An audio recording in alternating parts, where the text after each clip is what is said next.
Nasi susu arak ni banyak kali dah lalu FYP TikTok saya. Jadi saya FOMO lah. Okay, jom teman saya makan nasi susu arak dari Nuhut.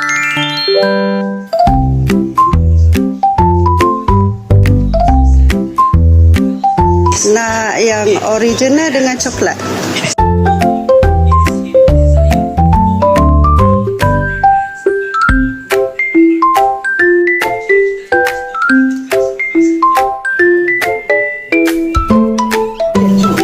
Yo, makan gapo ni?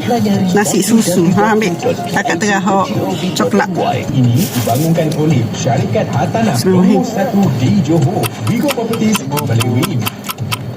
Menerima tajaan GPA dalam program pinjaman sedap apa? 2016 yang telah mendapatkan tajaan pada atau sebelum 31 Disember 2024 berpeluang hingga 20% berdasarkan pencapaian akademik. Semak kelayakan anda dan menikmati kadar bayaran balik rendah menerusi option pinjaman boleh ubah akademik fasa 2. Original dia. Layari myself.jpa. Ini hot coklat.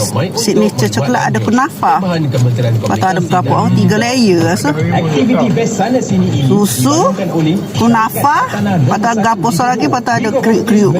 Booking rumah kini serendah RM299. Tahu lebih lanjut tentang donate tanah terkini, ikuti media sosial Vigo Properties Balewi di Facebook, Instagram dan TikTok untuk info, tips dan peluang terbaik memiliki rumah idaman anda. Vigo Properties pasca hartanah anda. Masya Allah.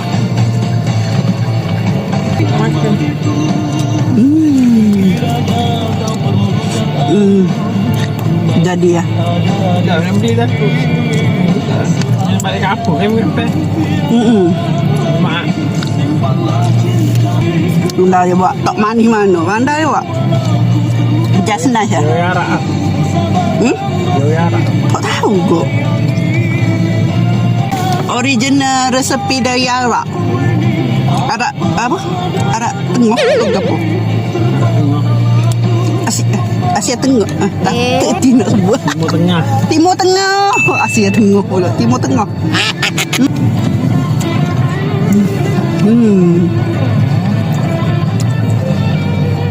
Macam bubur.